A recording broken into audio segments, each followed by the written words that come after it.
I am doing a solo Tactician Dark Urge run lately. It's also as a playlist on my channel, but unfortunately it's in German, so not all of you can understand what I'm doing. But one of the latest bosses I killed was actually the Grymforge Golem boss. And this was the hardest boss I did until this point, because when you are alone you have to manage all the different environmental layers of this fight by yourself. Before I go into the actual combat footage, I will show a few items that are very useful, or buffs that are very useful for this fight. So let's go. The first item is this bottle of Spores of Haste, kind of. You get it as a reward from the Mushroom Village. You can throw it on the ground and it creates a cloud of spores. And when you run in, you get a haste buff for one turn after you run out. But you don't get lethargic, so you don't skip your turn when you lose it. And you can just run back in, get it again, get more movement speed and actions, and so on. It's really useful for this boss, especially when you are alone. The second big thing is Misty Step for this fight, obviously. In addition to all the movement speed you get from the spores, you really need the teleport to get out of the boss melee range to pull the lever or do something useful during this fight. Let's go. Let's skip the cinematic real quick. Here's the start of the combat, or before the combat, technically. I was crouching, so I wasn't instantly in the fight. I'm using a potion of Invis to get in a better spot for the beginning, so I can throw my Spores of Haste, which I showed in the beginning, onto the lever, which is the spot that I have to go to anyways during the fight. You will see later. Now I will get into the middle to basically make the boss go to the hammer, which you can use to crush him.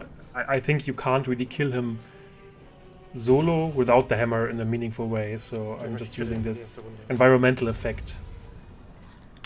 Get a little bit of damage in, make him taunt, or taunt him, kind of. He's coming. I think he's already coming to the right spot. And also not in melee range, which is perfect, so I can just jump to the lever, get the first hit in. I need 3 hits in total, I think, during this fight, if I remember correctly. I'm thinking, do I do more damage or what? No, I think I will just take the lever. Here's the first hit. And the first wave of methods spawn. Because I have a lot of haste, I can also attack the methods. And I want to kill them fast, because I don't want to have some mobs running around the boss area and get opportunity attacks or just interfere with my stuff. I don't want to be invisible from my Dark Urge cloak here, because I think the fight will just reset if I'm staying in this for too long. Okay, now I'm getting the haste balls again. Killing the methods fast. Because as I said, I don't want to have random small critters running around. Nein!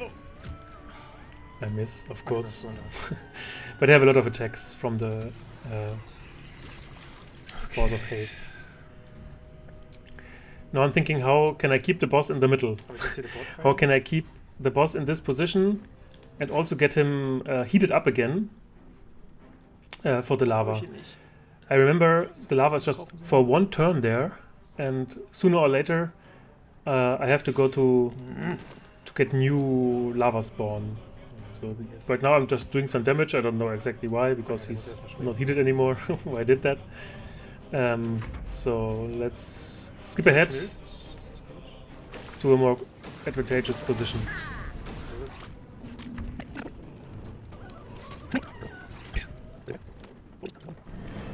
Here I was contemplating if I want to attack the boss and taunt him, or just take the damage from running through the lava to get to the lever.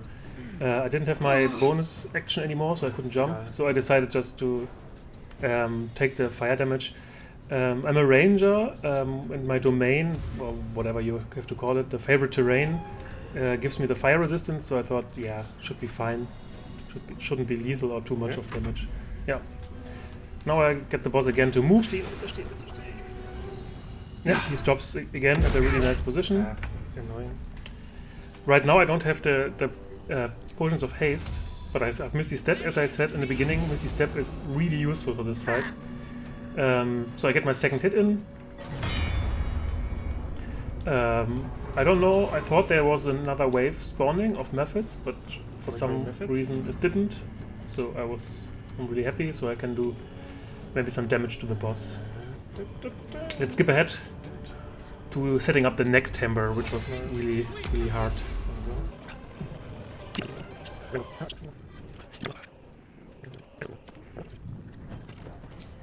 Here before this I made him go to the lava, but now I'm half life and I have to get him back to the middle for the last swing of the hammer.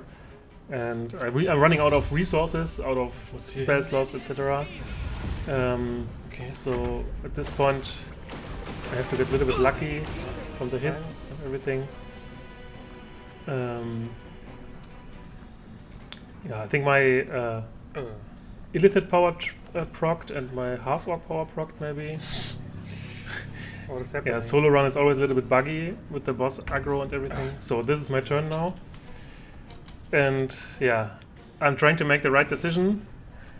What can I do? When I jump, I get opportunity attack. I don't have Misty Step anymore. Here I'm saving just to try it out, find a better position. Maybe I have a scroll, Misty Step, or something that is useful. I don't think I have anything. Ja, das geht. It's worthwhile to get the boss in this turn to the right spot. Springen. Yeah, and I get hit and die and have to reload the last save point.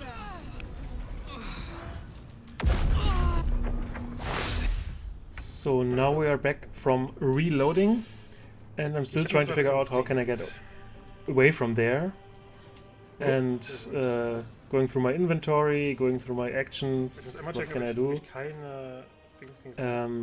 I think at this point it's easy to say afterwards, but I could just have used the disengage action, then jump as a bonus action, jump into the cloud and get a new action, and can use this action for the hammer, which would have been the more elegant version. But then I see, oh wait, I have a dimension door scroll. I'm really blind. Yeah, and I just use this as a Misty Step basically, get another action as well, use the hammer and defeat the boss. This was quite tricky and also a little bit lucky because I didn't get the second wave of methods. But yeah, this is how you kill the Grymforge boss solo, or at least very easy if you're not solo.